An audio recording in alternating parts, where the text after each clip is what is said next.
Stock magic Telugu శ్రోతలకు స్వాగతం. ఈ రోజు నిఫ్టీ 148 పాయింట్లు తగ్గి 21,517 క్లోజ్ అయితే బ్యాంక్ నిఫ్టీ 56 పాయింట్లు తగ్గి 47,704 క్లోజ్ అయింది. ఇక నిఫ్టీ 50లో 32 స్టాక్స్ నెగిటివ్ గా క్లోజ్ అయితే కేవలం 18 స్టాక్స్ మాత్రమే లాభాల్లో క్లోజ్ అయ్యాయి. అసలు మనకి మార్కెట్ అనేది ఇప్పుడు ఎందుకు పడుతుంది, ఎందుకు తగ్గుతోంది అనేది ఒక్కసారి మనం ఆలోచించినట్లయితే గత 2 నెలలుగా 3,000 పాయింట్లు పెరిగింది మార్కెట్. ఇప్పుడు యాక్చువల్ గా మనకి ఏ షేర్ అయినా చూడండి, మన మార్కెట్ కూడా ఒక షేర్ పెరుగుతూ తగ్గుతూ ఒక సైక్లింగ్ లాగా వెళ్ళటం, ఈ జర్నీలో ఒక ఇంపార్టెంట్ మూవింగ్ యావరేజ్ దగ్గర సపోర్ట్ తీసుకోవటం, మళ్ళీ కొన్ని చోట్ల రెసిస్టెన్స్, ఇలా కదా జర్నీ అవుద్ది. అంతేగాని ఈ ఒకే వేలో కంటిన్యూస్ గా మార్కెట్ ర్యాలీ కాదు. కాబట్టి అక్కడ మనకి ఈ హై పీక్ పాయింట్ లో ప్రాఫిట్ బుకింగ్ అనేది ఖచ్చితంగా జరుగుద్ది. ప్రతి ఒక్కరు కూడా వాళ్ళకున్న స్టాక్స్ లో ఏది బాగా ప్రాఫిట్స్ ఉన్నాయి చూసుకుని కొన్ని స్టాక్స్ తీసేయటం, మళ్ళీ మార్కెట్ పడినప్పుడు కొనుక్కుందామని జనరల్ గా అందరూ చేసే ఎక్సర్సైజ్ ఇది. సో ఇలా ప్రాఫిట్ బుకింగ్ వల్ల కొంత మార్కెట్ తగ్గుతుందని చెప్పవచ్చు. నెంబర్ 1. ఇంకొక పాయింట్, మనకి Q3 రిజల్ట్స్ రాబోతున్నాయి. ఈ Q3 అంటే అక్టోబర్, నవంబర్, డిసెంబర్, ఈ 3 నెలల కాలానికి కంపెనీలు వాళ్ళ యొక్క ఫైనాన్షియల్ రిజల్ట్స్ అప్డేట్ చేయబోతున్నాయి. రిజల్ట్స్ ఎలా ఉండబోతున్నాయి, ఏ సెక్టర్ మంచి పెర్ఫార్మ్ చేయబోతుంది, ఏ సెక్టర్స్ కి ప్రాఫిట్ బుకింగ్ జరుగుద్ది, ఇవన్నీ కూడా కీన్ గా డొమెస్టిక్ ఇన్వెస్టర్లు గానీ ఫారిన్ ఇన్వెస్టర్లు వీళ్ళు చాలా కీన్ అబ్జర్వేషన్ చేస్తూ ఏ సెక్టర్ లో వెంటనే ప్రాఫిట్ బుక్ చేసుకోవాలి, ఏ సెక్టర్ లో మళ్ళీ ఇన్వెస్ట్ చేయొచ్చు. ఆ విధంగా ఇప్పుడు డైలీ మనం చూసుకున్నట్లయితే FIAs, DIAs నెట్ బయింగ్ ఎంత చేశారు, నెట్ సెల్లింగ్ ఎంత చేశారు అన్నది మాత్రమే మనం చూస్తున్నాం. ఎందుకంటే ప్రతిరోజు కూడా FIAs కొన్ని స్టాక్స్ లో బై చేస్తున్నారు, కొన్ని సెల్ చేస్తున్నారు. ఈ బ్యాలెన్స్ లో మనకి ప్రాఫిట్ బుకింగ్ అనేది ఎక్కువ జరుగుతుంది ఈ Q3 రిజల్ట్స్ ఆధారంగా. ఇంకొక విషయం ఏంటంటే పర్చేజ్ మేనేజర్ ఇండెక్స్, అది మన ఇండియాలో ప్రస్తుతానికి ఈ స్టాటిస్టిక్స్ ప్రకారం 18 months లోలో ఉండటం అనేది ఒక చిన్న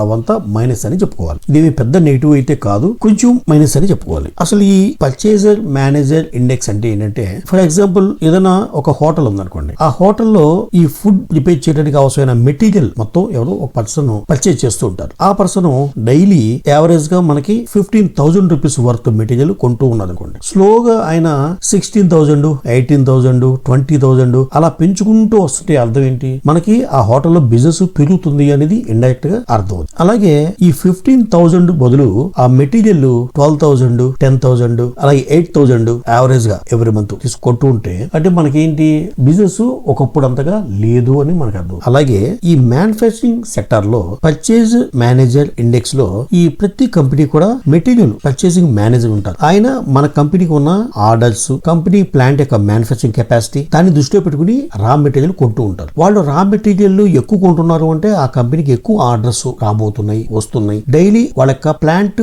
ప్రొడక్షన్ కెపాసిటీ ఫుల్ గా యూటిలైజ్ అవుతుంది అనేది మనం అర్థం చేసుకోవచ్చు. ఆ పర్చేజ్ మేనేజర్ రా మెటీరియల్ తక్కువ కొంటున్నాడు అంటే ఇండైరెక్ట్ గా ఒకప్పుడు అంతగా ఆర్డర్స్ అయితే లేవు, ఎందుకు అన్నెసరీ బ్లాక్ చేసుకుంటాం రా మెటీరియల్ అని తక్కువగా బై చేస్తాడు అని అనుకోవచ్చు ఇండైరెక్ట్ గా. సో ఇప్పుడు స్టాటిస్టిక్స్ ప్రకారం ఇండియన్ PMI మ్యానుఫ్యాక్చరింగ్ సంబంధించి 18 months లో ఉండటం అనేది ఒక చిన్న నెగిటివ్ గా మనం ఆలోచించుకోవచ్చు. ఇది పెద్ద నెగిటివ్, మార్కెట్ అంతా రివర్స్ వెళ్ళిపోద్దని మాత్రం ఆలోచించక్కర్లేదు. ఇంకోటి US ఫెడ్ వడ్డీ రేట్ల గురించి మార్కెట్ ఎదురు చూస్తుంది, ఎంతవరకు తగ్గిస్తారు, ఎటువంటి నిర్ణయం తీసుకుంటారు. సో ఈ కారణాల చేత main profit booking and Q3 results base చేసుకుని ఈ PMI ఇండెక్స్ కాస్త నెగిటివ్ గా ఉండడం వల్ల మార్కెట్ కొద్దిగా తగ్గుతూ, ఇక టాప్ గెయినర్స్, టాప్ లూజర్స్ ఒకసారి చూసినట్లయితే top gainers Bajaj auto, Adani enterprises, Adani ports, Cipla, ITC ఉండగా టాప్ లూజర్స్ గా Hindalco, JSW steel, Tata steel, LTI Mindtree, tech Mahindra ఉన్నాయి. ఇక డెరివేటివ్స్ సెగ్మెంట్ లో లాంగ్ బిల్డప్ జరిగిన కంపెనీలు బజాజ్ ఆటో,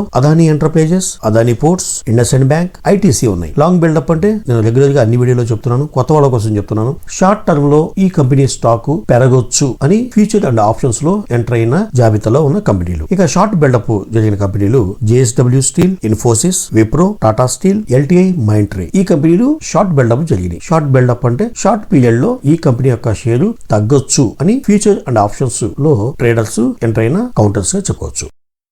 ఇక కంపెనీల న్యూస్ విషయానికి వస్తే ఈరోజు మనం ముందుగా చెప్పుకోవాల్సింది అదానీ హిండెన్బర్గ్ కేసు గురించి.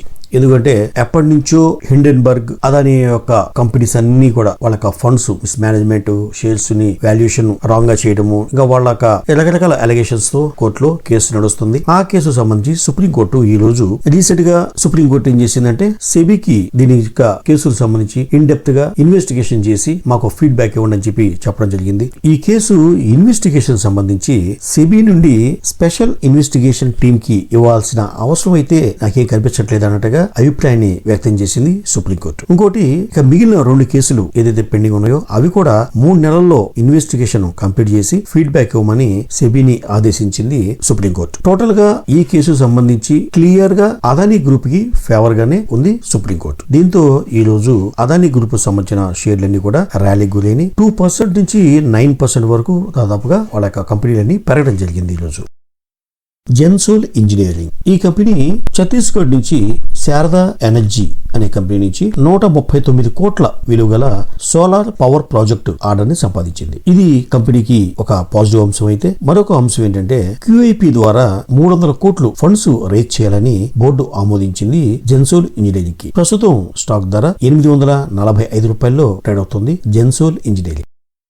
KP ఎనర్జీ గుజరాత్ లో 86.1 megawatts wind power project develop చేయడానికి ఒక ఆర్డర్ సంపాదించింది KP energy. Aditya Birla group సంస్థకు చెందిన కంపెనీ నుంచి ఈ ఆర్డర్ KP ఎనర్జీకి రావడం జరిగింది. ఈ ఆర్డర్ ప్రకారం company wind operated electricity generator ని ఇన్స్టలేషన్ చేయాల్సిన బాధ్యత KP ఎనర్జీ మీద ఉంది. ప్రస్తుతం 739 రూపాయల దగ్గర ట్రేడ్ అవుతుంది KP ఎనర్జీ.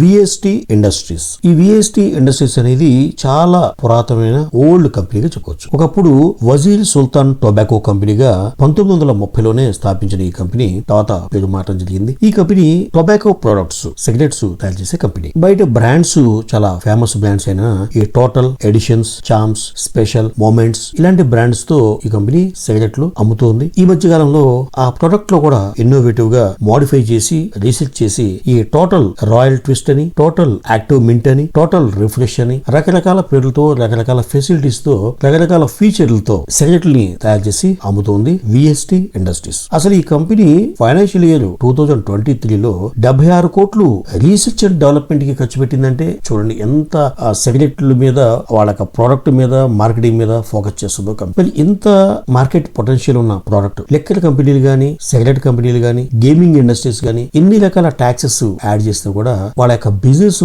పర్ఫెక్ట్ గా గ్రోత్ అవుతూనే ఉంటుందనేది జగమెరిగిన సత్యం. అందుకే ఈ కంపెనీలో మన డీమార్ట్ ప్రమోటర్ రాధాకృష్ణ దమాని గారు గతంలో కూడా చాలా స్టేక్ కొని ఉన్నారు. ఇంకా స్టాక్ ని యాడ్ చేసుకున్నారు. నిన్న మంగళవారం 2,22,000 షేర్లు అంటే కంపెనీ వాటాలో 1.44% స్టేక్ ని సొంతం చేసుకున్నారు. నిన్న బ్లాక్ డీల్ లో డైరెక్ట్ గా కొన్నారు. దీంతో ఈ రాధాకృష్ణ దమాని గారు డీమార్ట్ ప్రమోటర్ కి ఉన్న వాటా 25.95% గా ఉంది కంపెనీలో. ఇక అంత పెద్ద అయినా, ఎంత స్టాక్ అంటే అంత ఎక్స్పీరియన్స్ ఉన్నాయినా ఈ కంపెనీలో స్టేక్ ఎంతగా కొంటున్నారంటే దీంట్లో ఫ్యూచర్ ఏ ఉండబోతుందో అని నిన్న 20% స్టాక్ పెరిగితే ఈ రోజు కూడా ఒక 6% పెరిగింది. ఈ కంపెనీకి భారతదేశంలో మిగతా రాష్ట్రాలే కాకుండా హైదరాబాదు తోపురంలో కూడా మ్యానుఫ్యాక్చరింగ్ ఫెసిలిటీ ఉంది ఈ VST ఇండస్ట్రీస్ కి. ఇక ఈ రోజు స్టాక్ అయితే 52 వీక్స్ హైని కూడా టచ్ చేసింది. 4,324 రూపాయల 70 పైసల్ని టచ్ చేసి ఇక చివరికి 3,992లో క్లోజ్ అయింది VST industries. Bajaj auto company shares buyback offer ప్రకటించబోతోంది అన్న వార్తతో ఒక్కసారిగా కంపెనీ స్టాక్ ర్యాలీకి గురైంది. దానికి సంబంధించి డెసిషన్, తుది నిర్ణయం తీసుకోవడానికి బైబ్యాక్ ఎంత ప్రైస్ కి తీసుకోవాలి, రికార్డ్ డేట్ ఎప్పుడు పెట్టాలి, ఇలాంటి డెసిషన్స్ తీసుకోవడానికి ఈ నెల 8వ తేదీన బోర్డు సమావేశం కాబోతోంది. ఈ వార్త అందిన వెంటనే మార్కెట్ లో లాస్ట్ 1 అవర్ లో కంపెనీ షేర్ 4% పెరిగింది. ఓవరాల్ గా ఈ రోజు 5% పెరిగితే లాస్ట్ 1 గంటలో 4% పెరిగింది. అంతేకాకుండా ఈ రోజు 52 వీక్స్ హైని టచ్ చేసింది కంపెనీ షేర్. 7,059 రూపాయల 85 పైసలు అంటే 52 వీక్స్ హైని టచ్ చేసి ఇక మార్కెట్ క్లోజ్ అయ్యే టైంకి 6,968లో క్లోజ్ అయింది బజాజ్ ఆటో. ఇక next company lead reclaim and rubber products. ఇప్పుడు మన వీడియోలో మనం ఏదన్నా రెగ్యులర్ గా చెప్పుకునే స్టాక్స్ గురించి అయితే నేను రొటీన్ గా దానికి సంబంధించిన న్యూస్ చెప్పుకుంటూ వెళ్ళిపోతున్నాను. ఏదన్నా ఒక కొత్త కంపెనీని మనం యాడ్ చేసినప్పుడు, టచ్ చేస్తున్నప్పుడు కొంచెం వాళ్ళ యొక్క నేచర్ ఆఫ్ బిజినెస్ ఏంటి, వాళ్ళ యొక్క ప్రోడక్ట్ ఏంటి అనేది చెప్పే ప్రయత్నం చేస్తున్నాను. ఇప్పుడు ఈ కంపెనీ మ్యానుఫ్యాక్చరింగ్ ప్రోడక్ట్ ఏంటంటే స్క్రాప్ రబ్బర్ రీసైక్లింగ్ యూనిట్. ఈ కంపెనీ అంటే ఇప్పుడు మనకి బయట టైర్ల షాపుల్లో మనం పంక్చర్ వేసుకున్నప్పుడు, టైర్ పాడైపోయినప్పుడు మనం తీసేస్తాం, వాళ్ళు దాన్ని స్క్రాప్ కేసేస్తారు. ఈ స్క్రాప్ మెటీరియల్ అంతా కూడా ఈ రీసైక్లింగ్ యూనిట్ కి వెళ్తుంది. ఆ రీసైక్లింగ్ యూనిట్ లో వాళ్ళు దాన్ని క్రష్ చేసి చిన్న చిన్న గ్రాన్యూల్స్ టైప్ లో, పేస్ట్ టైప్ లో తయారు చేసి మళ్ళీ దాన్ని సాఫ్ట్ రబ్బర్ లాగా తయారు చేసి మళ్ళీ బై ప్రొడక్ట్స్ కొన్ని కంపెనీలు అయితే టైర్లే తయారు చేస్తాయి. అలా ఈ కంపెనీ ఈ స్క్రాప్ రబ్బర్ ని రీసైక్లింగ్ చేసి మళ్ళీ తిరిగి టైర్లు తయారు చేసేందుకు ఉపయోగిస్తుంది. ఇప్పుడు కంపెనీ కొత్తగా గతంలో ఉన్న ప్లాంట్లతో యాడ్ చేస్తూ radial tyre crumb and reclaim plant ని ఇన్స్టాల్ చేసింది కంపెనీ యొక్క మ్యానుఫ్యాక్చరింగ్ ఫెసిలిటీ. దీంతో ఏమవుతుందంటే వీళ్ళు తయారు చేసే కొత్త టైర్లు వాళ్ళ ప్రోడక్ట్ కి కాస్టింగ్ అనేది తగ్గిపోతుంది. రా మెటీరియల్ కాస్ట్ కూడా తగ్గిపోతుంది. ఎందుకంటే పాత స్క్రాప్ టైర్లు కొని రీసైక్లింగ్ చేస్తే వచ్చేది వీళ్ళ కొత్త టైర్ కి రా మెటీరియల్. కాబట్టి ఆటోమేటిక్ గా రా మెటీరియల్ కాస్ట్ తగ్గిపోతుంది ఈ lead reclaim and rubber products కి. ఈ న్యూస్ తో ఈ రోజు కంపెనీ షేర్ 5% పెరిగి 36 రూపాయల దగ్గర ట్రేడ్ అవుతుంది. Lead reclaim and rubber products.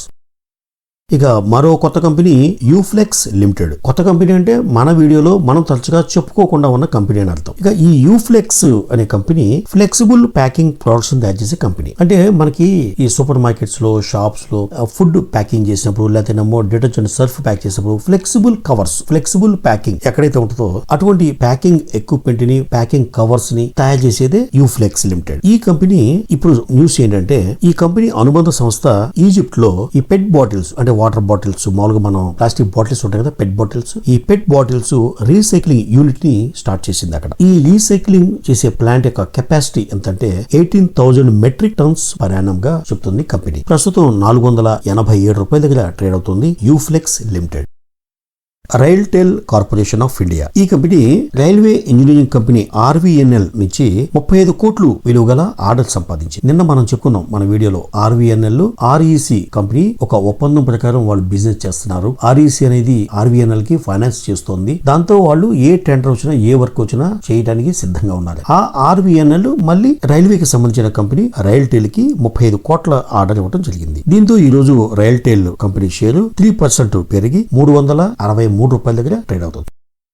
ఇక లాస్ట్ కంపెనీ, ఇది కూడా మన వీడియోలో తరచుగా చెప్పుకోని company, Sukhjit starch and chemical limited. ఇది కూడా చాలా పాత కంపెనీ, అగ్రో ప్రాసెసింగ్ ఇండస్ట్రీలో ఉన్న కంపెనీ. ఈ కంపెనీ ఏం చేస్తుందంటే ఫుడ్ ఐటమ్స్ నుంచి ప్రాసెస్ చేసి దాంట్లో ఉన్న ఎక్స్ట్రాక్ట్స్ ని తీయటం, దాన్ని రకరకాల రూపాంతాలుగా చేసి సంబంధించిన కంపెనీలకి అమ్మే బిజినెస్ లో ఉంది ఈ Sukhjit starch and chemical limited. ముఖ్యంగా కంపెనీ యొక్క మెయిన్ ప్రోడక్ట్ ఏంటంటే ఈ మొక్కజొన్న, ఈ కార్న్ ఏదైతే ఉందో ఆ కార్న్ సంబంధించి రకరకాల బై ప్రొడక్ట్స్ తయారు చేసి ఆ ప్రొడక్ట్ ఏ ఇండస్ట్రీస్ కి యూజ్ అవుద్దో అంటే food industries, pharmaceutical companies, FMCG products, ఇక స్వీట్స్ తయారు చేసే కంపెనీలకి, ఇక డ్రింక్స్ తయారు చేసే కంపెనీలకి ఇలా అమ్ముతూ ఉంది Sukhjit starch and chemical limited. ఈ ముఖ్యంగా ఈ కంపెనీ ఈ యొక్క మొక్కజొన్న నుంచి మొక్కజొన్న పిండి అంటే కార్న్ పౌడర్ తయారు చేయటం, ఆ కార్న్ నుంచి ఆయిల్ తీయటం, ఆ మొక్కజొన్నలో ఉన్న గ్లూటెన్ ని రిమూవ్ చేయటం. ఈ గ్లూటెన్ అంటే ఇప్పుడు మనకి ఆ గ్లూటెన్ వల్ల ఈ డైజెషన్ సరిగ్గా ఉండదని, షుగర్ పెరుగుద్దని కారణాలతో ఆ గ్లూటెన్ ఐటమ్స్ ని కొంతమంది దాన్ని తీసుకోరు. ఇప్పుడు ఫర్ ఎగ్జాంపుల్ గోధుమ రొట్టెలు తింటే షుగర్ వస్తుందని చెప్పి జొన్న తింటున్నారు. ఎందుకు అంటే కేవలం గోధుమలో గ్లూటెన్ అనే మెటీరియల్ ఉండబట్టే దాని బదులుగా జొన్న రొట్టెలు తినడం ప్రారంభించారు. సో అలా ఈ మొక్కజొన్నలో కూడా గ్లూటెన్ ని విడదీసి కంపెనీ అమ్మటం. అలాగే ఈ మొక్కజొన్న సంబంధించిన ఈ పౌడర్ తీసేసిన తర్వాత ఆ పైన ఉన్న హస్క్ అంటే ఒక ఊక లాంటిది, దీన్ని మళ్ళీ పశువుల దానాకి వాడే విధంగా ఒక ప్రోడక్ట్ తయారు చేయడం. ఇక ఈ మొక్కజొన్నతో స్టార్చ్ పౌడర్ రకరకాల ఇండస్ట్రీస్ లో ఒక రకమైన పేస్ట్ చేయడానికి ఒక గమ్ లాగా ఉపయోగించడానికి కూడా యూజ్ చేస్తారు. అలాగే ఈ యొక్క కార్న్ పౌడర్ ని, కార్న్ స్టార్చ్ పౌడర్ ని టెక్స్టైల్ ఇండస్ట్రీ కూడా సప్లై చేస్తుంది కంపెనీ. టెక్స్టైల్ ఇండస్ట్రీలో ఇప్పుడు మనకి బట్టలు ఉన్నాయి, డైరెక్ట్ గా క్లాత్ మీద అని కాదు, ఆ ప్రాసెస్ లో ఒక రకమైన స్టిఫ్నెస్ కోసం ఆ స్టార్చ్ ని ఉపయోగిస్తుంది టెక్స్టైల్ ఇండస్ట్రీస్. అలాగే ఈ కార్న్ పౌడర్ ని ఈ డాబర్, మ్యారికో, నెస్లే ఇండియా లాంటి కంపెనీలకు కూడా సప్లై చేస్తుంది Sukhjit starch and chemical limited. ఈ కంపెనీకి తెలంగాణలో నిజామాబాద్ దగ్గర కూడా ఒక మ్యానుఫ్యాక్చరింగ్ ఫెసిలిటీ ఉంది. అయితే ఈ కంపెనీకి సంబంధించి ఇప్పుడు ప్రత్యేకంగా చెప్పుకోవాల్సిన న్యూస్ ఏంటంటే ఇంటర్మ్ డివిడెండ్ గా ₹8 డివిడెండ్ ని ఇవ్వబోతోంది కంపెనీ. దీనికి రికార్డు తేదీగా జనవరి 12, 2024 అంటే ఈ నెల 12వ తేదీని రికార్డ్ డేట్ గా అనౌన్స్ చేసింది కంపెనీ. అంటే 12వ తేదీ నాటికి ఎవరి డిమాట్ అకౌంట్ లో అయితే ఈ Sukhjit starch and chemical limited company షేర్లు ఉంటాయో వాళ్ళకి ఆ తర్వాత కంపెనీ ఒక 20 డేస్ లోనో 30 డేస్ లోనో ఈ ₹8 పర్ ఈక్విటీ షేర్ చొప్పున డివిడెండ్ ని వాళ్ళ బ్యాంక్ అకౌంట్ లో క్రెడిట్ చేయడం జరుగుతుంది. ఈ రోజు స్టాక్ 2% పెరిగి ₹496 దగ్గర ట్రేడ్ అవుతోంది Sukhjit starch and chemical limited. ఇవ్వండి ఈ రోజు విశేషాలు. మరో ఇంట్రెస్టింగ్ వీడియోతో మళ్ళీ కలుద్దాం. అంతవరకు సెలవు.